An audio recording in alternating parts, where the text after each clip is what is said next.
پاکستان سے ہمارے ساتھ طارق پیرزادہ صاحب جڑ رہے ہیں، رکشا وشیشجঞ، اور ہمارے ساتھ موجود ہیں بلجیت پرمار صاحب جنہوں نے داؤد کا انٹرویو لیا، انڈر ورلڈ پر رپورٹنگ کرتے رہے ہیں لگاتار، ممبئی سے ہمارے ساتھ جڑ رہے ہیں۔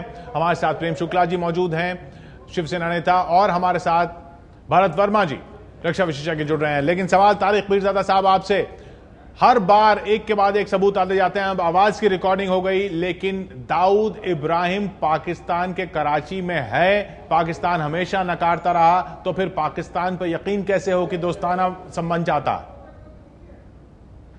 دیکھیے، آپ نے ابھی کہا کہ یہ ایک آواز ہے، یہ ایک ریکارڈنگ ہے جو دہلی پولیس کے پاس ہے۔ پہلی تو بات یہ ہے کہ دہلی پولیس پر کس طرح اعتبار کیا جائے، انڈیا کی انٹیلیجنس ایجنسیز پہ کس طرح اعتبار کیا جائے، انڈیا کے میڈیا پہ کس طرح اعتبار کیا جائے۔ میں آپ کو ایک مثال دیتا ہوں۔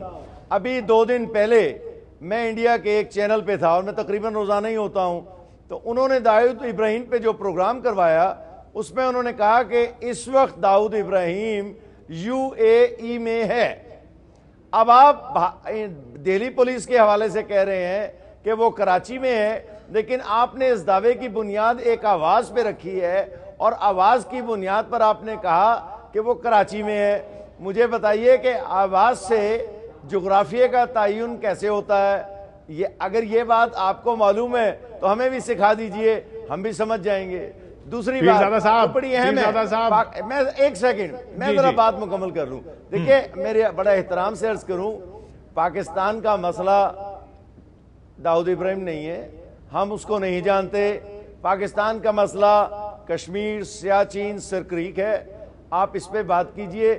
یہ باقی مسائل، چھوٹے چھوٹے کردار جو ادھر ادھر آتے جاتے رہتے ہیں، ہمیں نہیں پتا۔ یہ ہندوستان کے لیے چھوٹا کردار نہیں ہے صاحب، ہندوستان کے لیے چھوٹا کردار نہیں ہے پیرزادہ صاحب۔ میں اپنی بات کر رہا ہوں، آپ ٹھیک کہہ رہے ہیں، میں کہہ رہا ہوں پاکستان کا اس کردار سے کوئی تعلق نہیں، نہ ہم اس کا ذکر کبھی سنتے ہیں۔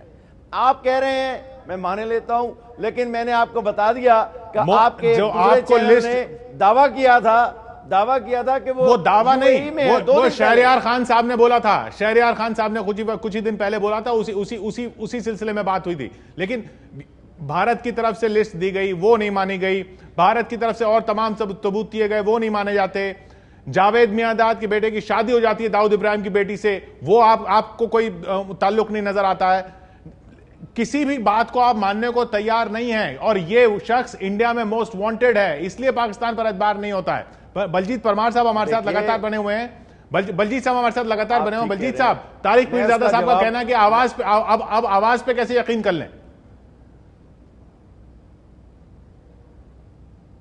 دیکھیے، اگر آپ نے جھوٹ کو بڑی ایمانداری سے بولنا ہے تو پاکستانی ڈپلومیٹ سے سیکھیے۔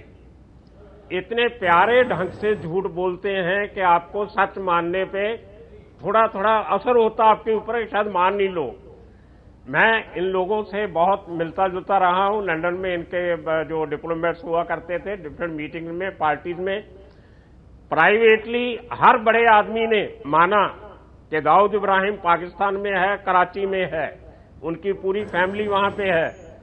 لیکن جب یہ لوگ ٹی وی پہ آتے ہیں، جب میڈیا کے سامنے آتے ہیں، تو ایک دم مکر جاتے ہیں صاحب۔ ان کا مجھے لگتا ہے کہ پچھلے دنوں میں کوئی ISI کی نئی اسٹریٹجی بنی ہے، ہمارے انٹیلیجنس کے لوگ بہتر جانتے ہوں گے، کوئی بڑی گھٹنا کو انجام دینے والے ہیں یہ لوگ ہندوستان میں، اور اس کے بعد بولیں گے کہ ہم نے تو یہ داؤد نے کیا، ہم نے نہیں کیا، اور داؤد کو تو ہم نے 10 دن پہلے بھگا دیا تھا پاکستان سے۔ یہ ان کی ایک ڈبل ٹاک جو ہے، کوئی بڑی اسٹریٹجی ہے جو ہندوستان کی ایجنسیز کو معلوم ہے، بھرت ورما جی کیا اس کے پریکاشن بھی لیے گئے ہیں ہندوستان میں۔ بلجیت جی جو بات کہہ رہے ہیں ایک وہ، اور دوسرا طارق صاحب جو کہہ رہے ہیں وہ پاکستان ہمیشہ کہتا آ رہا ہے، تو یہ اب تو وائس ریکارڈنگ ہے، یہ بھی ہمارے لیے مددگار ثابت نہیں ہوگی داؤد تک پہنچنے میں؟ داؤد ابراہیم کا کبھی پاکستان نے نہیں مانا ہے جی، یہ شہریار خان سے ایک غلطی ہو گئی ہے، اور اس غلطی میں سچ سامنے آ گیا ان کی زبان سے۔ اور دوسرا یہ ہے کہ داؤد ابراہیم پاکستان میں وہ کہیں نہیں گیا ہوا ہے اور کہیں جانے والا نہیں ہے، وہ منی ارنر ہے پاکستان کے لیے۔ جتنی فیک کرنسی نیپال سے آتی ہے، داؤد ابراہیم کا بہت بڑا گروپ نیپال میں کام کرتا ہے، اور بھارت کے اندر بہت سارے لوگ اس کے لیے کام کرتے ہیں۔ اور داؤد ابراہیم کو پاکستان کبھی نہیں مانے گا کیونکہ اس کو ISI کا پروٹیکشن ہے. لیکن سوال یہ اٹھ رہا ہے کہ آپ پاکستان سے ایکسپیکٹ کیوں کر رہے ہیں کہ وہ کچھ چیز مانے گا؟ ہمیں سیاچن میں کوئی انٹرسٹ نہیں، ہمیں کشمیر میں انٹرسٹ نہیں ہے، تو ان لوگوں کو راگ الاپنے دیجئے. ہمیں تو انٹرسٹ ہے کہ ان کے دیش کے اندر جو مائنورٹیز کے ساتھ کیا جا رہا ہے، جو پلائن ہو رہا ہے، جو بی ایڈنگ ہو رہی ہے، جو کنورژن ہو رہے ہیں، اور کشتواڑ میں جو ایتھنک کلینزنگ کے لیے پاکستان رسپانسیبل ہے، ان چیزوں میں ہمیں زیادہ انٹرسٹ ہے. 26/11 انہوں نے مانا نہیں آج تک، آپ نے ڈوزیئر دے دیے. پرابلم یہ ہوتی ہے بھارت کی کہ بھارت جرم کرنے والے سے ایکسیپٹ کرانا چاہتا ہے ڈوزیئرز اور ایویڈنس دے کے، اور جرم کرنے والا جو ہوتا ہے کرمنل، اور پاکستان ایک کرمنل روگ سٹیٹ ہے، وہ کبھی ان چیزوں کو نہیں مانے گا. تو ہمیں اس سے آگے بڑھنا چاہیے اور بڑھ کے پاکستان کو جواب دینا نہیں کرنی چاہیے کہ جو نان سٹیٹ ایکٹر جو بار بار پاکستان بولتا ہے اس بات کا. جی طارق صاحب آپ کا جواب لیں گے. جی لوٹ رہے ہیں، ایک چھوٹے سے بریک کے بعد لوٹ رہے ہیں. طارق صاحب آپ کا نان جواب لیں سٹیٹ گے. اور سٹیٹ ایکٹرز ایک ہی چٹے بٹے ہیں، وہ الگ الگ نہیں ہیں. ان کو ہم گوتر میں ڈیوائیڈ کر کے غلطی کر رہے ہیں. داؤد کی فون ریکارڈنگ جو دلی پولیس نے ریکارڈ کی ہے اس پر ہم بات کر رہے ہیں. ہمارے ساتھ طارق پیرزادہ صاحب موجود ہیں پاکستان سے، ہمارے ساتھ بھرت ورما جی یہاں سے اسٹوڈیو سے موجود ہیں. پیرزادہ صاحب اصل میں بات یہ ہے کہ میں اپنی بات کا آپ کی بات کا جواب دے دوں. آپ کی بات کا جواب بھی لے لیں گے. اسامہ بن لادن کو لے کر جتنا جھوٹ آپ نے دنیا سے بول دیا تو یقین کیا رہ جاتا ہے، احترام کیا رہ جاتا ہے، کیا اعتبار رہ جاتا ہے پاکستان کی بات کا؟ یہ سوال ہے. میں سوال اس کا جواب دیتا ہوں، لیکن پہلے وہ ایک بات جو ہوئی تھی اس کا جواب دینا ضروری ہے. دیکھیے جہاں تک کرمنل روگ سٹیٹ کا تعلق ہے تو بھائی انڈیا سے بڑی کرمنل روگ سٹیٹ کون سی ہے جو 70,000 کشمیریوں کو قتل کرتی ہے؟ یہ الزام ہے آپ کا صاحب. 2000 نہیں یہ تو پاکستان کے اوپر اعتبار کتنا ہے وہ تو امریکہ نے دکھا دیا. آپ کو ہوا تک نہیں لگنے دیا اور اسامہ بن لادن کو جا کے پکڑ لیا وہاں سے. سمجھوتا ایکسپریس کو زندہ جلاتی ہے، ہزاروں سکھوں کو قتل کرتی ہے. دیکھیں نا یہ تو وہ تاریخی باتیں ہیں. میں نے تو تاریخی باتیں تو بہت سی ہیں طارق صاحب، پیرزادہ صاحب. تاریخی باتیں تو بہت سی ہیں، تاریخی باتیں تو ہوتی رہیں گی بات چیت میں دونوں دیشوں کی. نہیں لیکن آپ یہ بتائیے کہ اسامہ کی طرف آ جاتے ہیں. جی آ جاتے ہیں. دیکھیں آپ نے کہا اسامہ، میں آپ کو اس طرح بتا دیتا ہوں. اگر افغانستان بھارت کی سرحد پر ہوتا یا اسامہ میکسیکو میں ہوتا یونائٹڈ اسٹیٹس کی سرحد کے ساتھ، اور وہاں پر تورا بورا کی طرح بمباری ہو رہی ہوتی، تو اس آدمی نے سرحد پار ہی جانا تھا اور کہیں چھپنا تھا. سوال آپ کا یہ ہے کہ ہم نے جھوٹ بولا. ہمیں کسی بات کا علم ہوگا تو ہم جھوٹ بولیں گے. پہلی بات یہ ہے. دوسری بات یہ ہے جس بات کو امریکی جھوٹ نہیں کہہ رہے ہیں، آپ ان کے اسٹریٹجک پارٹنر ہو کے ان سے بڑا جھوٹ کیوں بولنا چاہتے ہیں؟ یہ بتائیے ذرا. آپ نہیں آپ کہہ رہے ہیں کہ آپ کہہ رہے ہیں کہ یہ مان لیا جائے کہ پاکستان کو علم نہیں تھا کہ وہ ایبٹ آباد میں چھپا ہوا ہے. بالکل نہیں. مجھے بتائیے آج آپ کہہ رہے ہیں انڈیا کتنا بڑا ملک ہے. یہاں پر داؤد ابراہیم کی آپ کو تلاش ہے.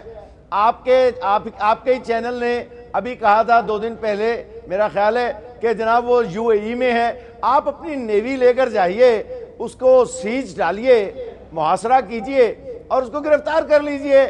دیکھیں نا ایک چھوٹے سے پاکستان سے تو آپ نہیں لڑ سکتے. اب آپ متحدہ عرب امارات سے لڑ سکتے ہیں. آپ اس سے گرفتار کر لیجئے جا کے. دیکھیں لوگ دنیا کو بیوقوف بنانے کا کیا فائدہ ہے؟ دنیا کو بیوقوف کس نے بنایا پیرزادہ صاحب؟ وہ تو دنیا ہی دیکھ چکی ہے. دیکھیے پیرزادہ صاحب یہ آپ کا اندازہ صاحب ہے کہ اسی لیے دیکھیں ایک منٹ، امریکہ نے بالکل بھروسہ نہیں کیا آپ پر، بالکل بھروسہ نہیں کیا آپ کی آرمی پر، بالکل بھروسہ نہیں کیا آپ کی ISI پر. خود جا کے حملہ کیا کیونکہ پتا تھا کہ آپ تو مانیں گے ہی نہیں. امریکی جھوٹ بولتے ہیں پاکستان کے ساتھ. ایکچولی بیسکلی پرابلم کیا ہے کہ صرف پاکستانیوں کو چھوڑ کے پوری دنیا جھوٹ بول رہی ہے. اسامہ بن لیدن تورا بورا کی لڑائی میں 12,500 ملٹری پرسنل پاکستان کے افغانستان میں لڑ رہے تھے. ان کو وڈرال الاؤ کیا امریکہ نے کیونکہ ان کی ناک کٹ رہی تھی. اس کے ساتھ اسامہ بن لیدن اندر آیا ہے اور ان کو ہر سمے پتا تھا کہ اسامہ بن لیدن کہاں ہے. اس کے بعد انہوں نے ملٹری اکیڈمی میں اس کو چھپا دیا. اب پیرزادہ یہ اگری نہیں کریں گے کیونکہ ان کا کام ہے, ان کی بریفنگ آئی ہے ISI سے, پاکستان آرمی سے, ان کا کام ہے وہ پاکستان کو کسی بھی حالت میں ڈیفینڈ کرنا. لیکن پیرزادہ صاحب جو آپ نے اسامہ بن لادن پر جواب دیا وہی جواب کافی ہے. بہت بہت شکریہ آپ کا ہمارے ساتھ جڑنے کے لیے, بہت بہت شکریہ آپ کا بھرت ورما جی.